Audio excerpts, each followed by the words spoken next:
చెప్పండి అలీం గారు, అసలు కారణాలు ఏంటి? ప్రభుత్వాలు శాసిస్తాయి డబ్బులు ప్రజల దగ్గర ఎందుకు రొటేషన్ అవ్వట్లేదు, ఎందుకు వ్యాపారాలు జరగట్లేదు, కారణాలు ఏంటంటే మీరేం చెప్పుకొస్తారు? గతంలో మా నాయకుడు, ప్రియతమ నాయకుడు, శ్రీ మాజీ ముఖ్యమంత్రి వర్యులు జగన్మోహన్ రెడ్డి గారి పాలనను చూసి ఆయన యొక్క పాలన అనేది ఆయన సుదీర్ఘమైన పాదయాత్ర చేసి దాదాపుగా ఆయన 3000 పైసలకు పాదయాత్ర చేసి ఆయన ప్రజల నాడి కనుక్కొని ప్రజలకి ఏ సమస్య ఉంటే ఏ సమస్య చేయొచ్చు, ఏ ప్రాబ్లం ఉంటే ఏ ప్రాబ్లం క్లియర్ చేయొచ్చు అని చెప్పి ఆయన నవరత్నాల రూపంలో ఆనాడు ఆయన ఎప్పుడైతే ప్రమాణ స్వీకారం చేశారో అప్పటి నుంచి ఆ నవరత్నాలు అమల్లోకి రావడం జరిగింది. ఆ నవరత్నాల రూపంలోనే బడుగు బడగా పేదలకి ఆర్థిక స్థాయం అనేది అందించడం జరిగింది. దాంట్లో చెల్లమ్మలకి కానివ్వండి, పిల్లలకి కానివ్వండి, వృద్ధులకు కానివ్వండి, పెద్దలకి కానివ్వండి, ఇల్లు లేని వాళ్ళకి కానివ్వండి, మిడిల్ క్లాస్ పీపుల్స్ కానివ్వండి, వీళ్ళందరికీ గవర్నమెంట్ తరపున ఆయన సాయం చేయడం జరిగింది. ఆ సాయం వల్ల ఆయన లాజిక్ మర్చిపోయారు. ఆయన చేసిన లాజిక్ ఏంటంటే, మేము ఒక 15,000 రూపాయలు అమ్మఒడి ద్వారా ఇస్తే ఆ తల్లి బాబుని స్కూల్కి పంపించడమే కాకుండా ఆ డబ్బులతో ఏదో మళ్ళీ సామాన్లు కొంటామో, ఒక ఫ్రిడ్జ్ కొంటామో, ఒక చిన్నది ఏదో కొంటామో, ఏదో చిన్న ఈ సామాన్లు ఉత్తస్తుల అవసరాలు కొంటామో, ఆ కొనటం వల్ల ఆ డబ్బు సంగ్రహేషన్ అయ్యి రొటేషన్లో రావటం జరిగింది అప్పుడు. కానీ ఆనాడు అలా చేయటం వలన డబ్బు రొటేషన్లో ఉంది. కానీ ఇప్పుడు కూటమి ప్రభుత్వం వచ్చిన తర్వాత ఆ పథకాలన్నీ ఏమైపోయినాయి? పథకాలన్నీ మాయమైపోయినాయి. పథకాలకి ఆయన చెప్పిన సూపర్ 6 అని దొంగ హామీలు చెప్పి దొంగ ఈవీఎంలతో వచ్చి ఇవాళ కూటమి ప్రభుత్వం అనేది చేస్తుంది ప్రజలకి మోసం అని ఈ సందర్భంగా తెలియజేసుకుంటూ, మరి వాళ్ళు చేస్తుంది ఏంటి? ఆర్థికంకి ఆపేశారు. ఎక్కడ ఇవాళ అమరావతి చూడండి, ఆల్రెడీ 40,000 ఎకరాలు 50,000 ఎకరాలు ముందు తీసుకున్నారు, దానికి డెవలప్ చేయలేదు. మళ్ళీ 35,000 ఎకరాలు మళ్ళీ తీసుకుంటానని చెప్పగానే ఇవాళ రాష్ట్ర ప్రజలకి అర్థమైపోయింది ఇది పెద్ద బొంబాయి, ఇది పెద్ద డూప్లికేట్ మాటలే. ఎందుకంటే దానికే దిక్కు లేదు. మళ్ళీ 30-40 ఎకరాలు తీసుకుంటాననగానే ప్రజలు భయపడిపోయి ఇంకా డబ్బులు బయటికి తీయకుండా వాళ్ళ డబ్బులు వాళ్ళ దగ్గర దాచుకుంటామో, బంగారం కొనుక్కుంటామో, వేరే దాంట్లో వెళ్ళిపోయారు. కానీ భూములు కొనే ఇవాళ రియల్ ఎస్టేట్ ఎంత పడిపోయిందండి. ఇవాళ రిజిస్టర్ ఆఫీస్కి వెళ్ళండి మీరు. ఇవాళ పటమట విజయవాడ అంటే పటమట రిజిస్టర్ ఆఫీస్కి వెళ్తే అక్కడ తెలిసిద్ది. ఆ రిజిస్టర్ ఆఫీస్ గారు చెప్తారు మీకు వెళ్ళి ఇవాళ ఎంత ఖాళీగా ఉన్నాము మేమని చెప్పి. రిజిస్ట్రేషన్ ఛార్జీలు తగ్గించాము, రిజిస్ట్రేషన్లు పెరిగాయని చెప్పేసి ఒక పక్క వార్తలు కూడా వస్తుంటే మీరు కూటమి మీద విమర్శలు చేస్తున్నారు. ఇది ఎంత కూడా గాల్లో దీపంలాగా మాట్లాడుతున్న పరిస్థితి.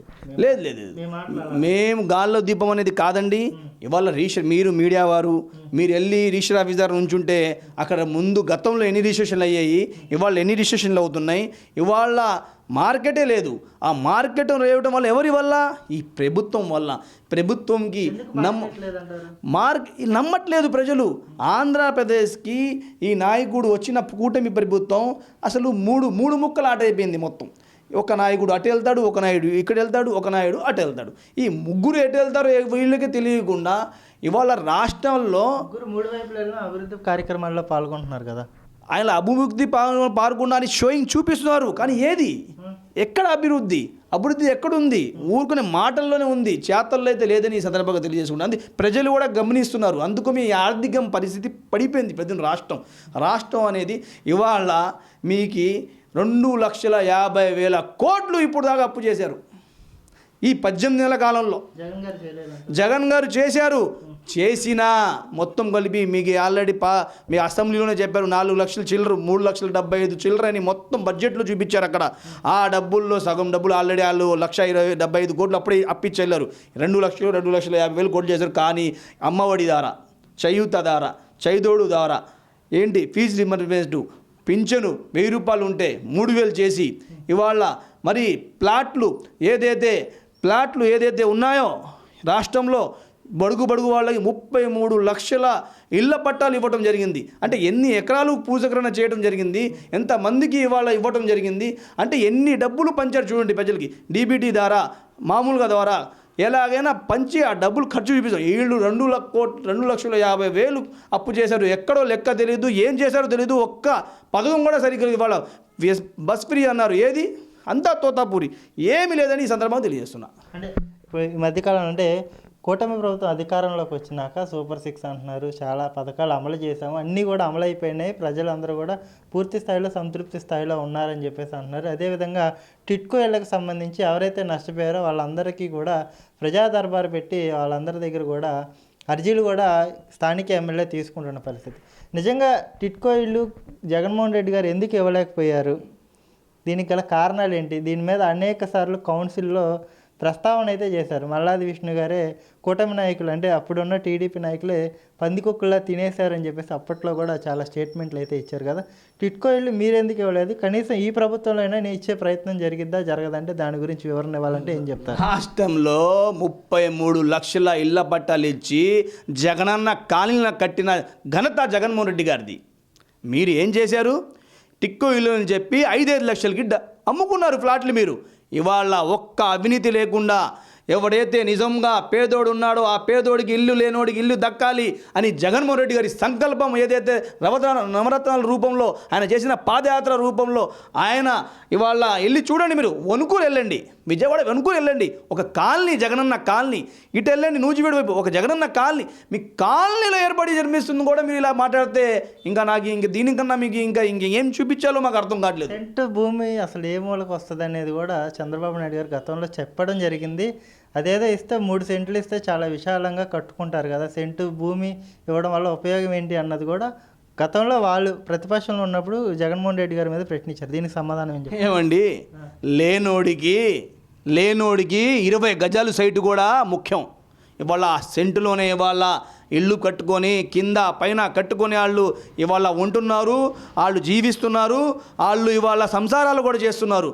ఇది కాదా తెలియాల్సింది? టిక్కో ఈ బొంబాయిలు వద్దండి, ఏదో అమరావతికి బ్రహ్మవతిలాగా చూపించి ఏదో భ్రమలు పెట్టేసడం కాదు. ఇవాళ రాష్ట్రంలో మీకు క్లియర్గా కనిపిస్తుంది.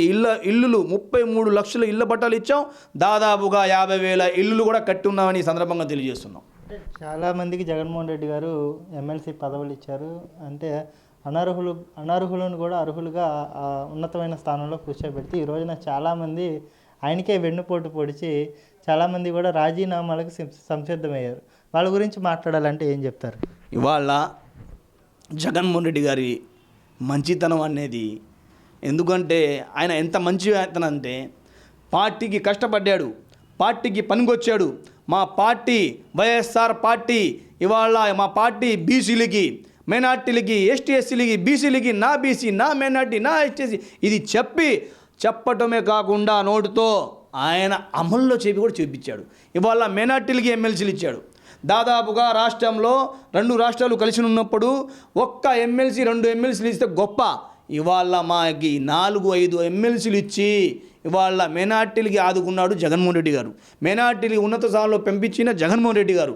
ఇలాగే బీసీలకి, మత్స్యదారులకి, వీళ్ళందరికీ ఎవరైతే ఉన్నారో వేరే కులాలు అగ్ర కులాలు ఉన్నారో వీళ్ళందరికీ ఎమ్మెల్సీ ఇవ్వడం జరిగింది.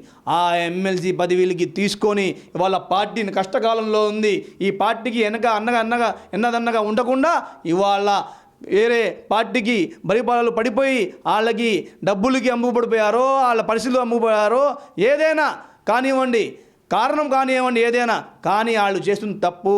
ఎందుకంటే ఎన్నపోటు నమ్మక ద్రోహానికి ఎప్పుడు దారి లేదని ఈ సందర్భంగా తెలియజేస్తున్నా. ఎందుకంటే దేవుడు ఉన్నాడు పైన పరమేశ్వరుడు ఉన్నాడు, అల్లా ఉన్నాడు అక్కడ. కానీ ఈ లోకంలో ఏంటి మంచి ఏంటి చెడు అని ప్రజలు గణిస్తున్నారు. ఆ ప్రజలు గణిస్తారు కాబట్టే ఇవాళ, ఎందుకంటే జగన్మోహన్ రెడ్డి గారు ఓడిపోయిన తర్వాత కూడా ఈ యొక్క ప్రజల ఆదరణ చూడండి. ఇవాళ ప్రజలు ఎక్కడ చూసిన ప్రజలు చీమల్లా వస్తున్నారు. అంటే అన్నా మేము మీకు ఓట్లు వేసాం, మా ఓట్లు ఏమైపోయినాయి, మేము అభిమానులు, మేము మీకు ఉన్నాం, మీరేం టెన్షన్ పడొద్దన్నా అని వాళ్ళ రావటం జరుగుతుందంటే, కానీ పదవిలో అనుభవిస్తూ వాళ్ళకి నెల 3 లక్షలు 4 లక్షలు జీతం వచ్చేలా చేసిన చట్టసభలు ప్రవేశపెట్టే పనులు చేసిన ఇవాళ వాళ్ళకి ఎన్నపోట్లు పొడుస్తున్నారంటే జగన్మోహన్ రెడ్డి గారికి ఇది కాదా ఈ రాజకీయం మీద విరక్తి వచ్చినట్టు అని ఈ సందర్భంగా నేను తెలియజేస్తున్నా. ఓవరాల్గా విజయవాడ మున్సిపల్ కార్పొరేషన్ ఎలా పనిచేస్తుంది? ఈరోజు కూడా బడ్జెట్ సమావేశం పెట్టారు, అంచనాలు కూడా తయారు చేస్తున్నారు కదా. కార్పొరేషన్ నిజంగా విజయవాడ అభివృద్ధికి కృషి చేస్తుందా? కమిషనర్ గారి పనితీరు ఎలా ఉంది? మేయర్ గారి పనితీరు ఎలా ఉంది? విజయవాడ నగరం గురించి చెప్పాలంటే ఏం చెప్తారు?